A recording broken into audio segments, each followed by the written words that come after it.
Hey everybody, today's Webmaster video is answering the question, what should we expect in the next few months in terms of SEO for Google?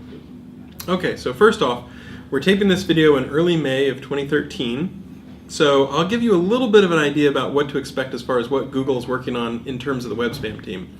In terms of what you should be working on, we try to make sure that that is pretty constant and uniform. Try to make sure you make a great site that users love, that they'll want to tell their friends about, bookmark, come back to, visit over and over again, all the things that make a site compelling. We try to make sure that if that's your goal, we're aligned with that goal, and therefore, as long as you're working hard for users, we're working hard to try to show your high quality content to users as well.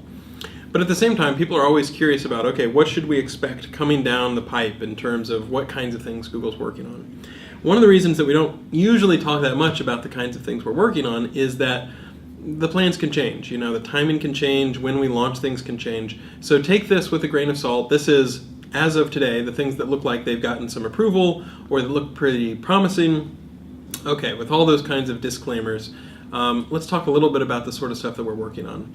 We're relatively close to deploying the next generation of Penguin. Internally, we call it Penguin 2.0.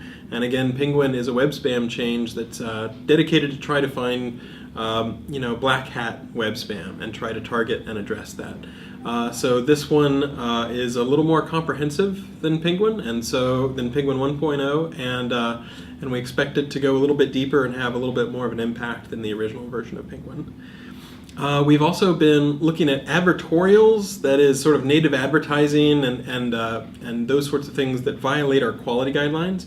So again, if someone pays for coverage or pays for an ad or something like that, those ads should not flow PageRank. We've seen a few sites in the US and around the world that take money and then do link to websites and pass PageRank. And so we'll be looking at some efforts to sort of be a little bit stronger on our enforcement as far as advertorials that violate our quality guidelines. Now, there's nothing wrong inherently with advertorials or native advertising, but they should not flow PageRank, and there should be clear and conspicuous disclosure so that users realize that something is paid, not organic or editorial. It's kind of interesting. We get a lot of great feedback from outside of Google. So for example, there were some people complaining about searches like payday loans on google.co.uk. So we have two different changes that try to tackle those kinds of queries in a couple different ways. We can't get into too much detail about exactly how they work, but I'm kind of excited that we're going from having just general queries be a little more cleaned to going to some of these areas that have traditionally been a little more spammy, including, for example, some more pornographic queries. And some of these changes might have a little bit more of an impact in those kinds of areas that are a little more contested by various spammers and that sort of thing. We're also looking at some ways to go upstream to deny the value to link spammers. Some people who spam links in various ways. We've got some nice ideas on trying to make sure that that becomes less effective, and so we expect that that will roll out over the next few months as well. And in fact, we're working on a completely different system that does more sophisticated link analysis. We're still in the early days for that, but it's pretty exciting. We've got some data now that we're ready to start munging and see how good it looks, and so we'll see whether that bears fruit or not.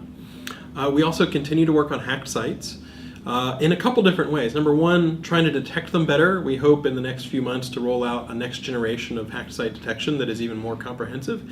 And also trying to communicate better to webmasters, because sometimes we see confusion between hacked sites and sites that serve up malware, and ideally you'd have a one-stop shop where once someone realizes that they've been hacked, they can go to Webmaster Tools and have some single spot where they could go and get a lot more info to sort of point them in the right way to helpfully clean up those hacked sites.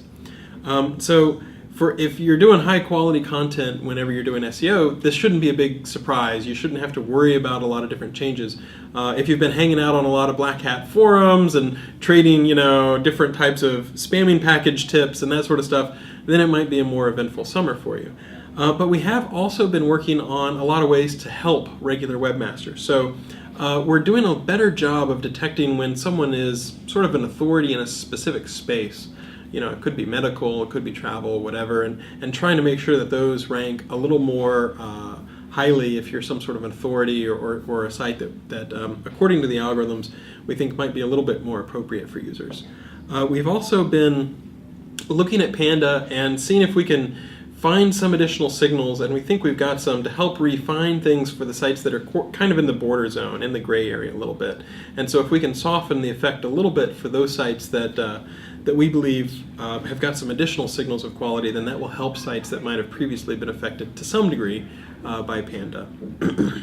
We've also heard a lot of feedback from people about, okay, if I go down 3 pages deep, I'll see a cluster of several results all from one domain. And we've actually made things better in terms of you would be less likely to see that on the first page, but more likely to see that on the following pages. And we're looking at a change which might deploy, which would basically say once you've seen a cluster of results from one site, then you'd be less likely to see more results from that site as you go deeper into the next pages of Google search results. And that was good feedback that people have been sending us. We continue to refine our host clustering and host crowding and all those sorts of things. But we'll continue to listen to feedback and see what we can do even better. And then we're going to keep trying to figure out how we can give more information to webmasters. So I mentioned more information for sites that are hacked and ways that they might be able to do things. We're also going to be looking for ways that we can provide more concrete details, more example URLs that webmasters can use to figure out where to go to diagnose their site. So that's just a rough snapshot of how things look right now. Things can absolutely change and be in flux because we might see new attacks, different types of things. We need to move our resources around. But that's a little bit about what to expect over the next few months in the summer of 2013. I think it's going to be a lot of fun. I'm really excited about a lot of these changes because we do see really good improvements in terms of people who are link spamming or doing various black hat spam would be less likely to show up, I think, by the end of the summer.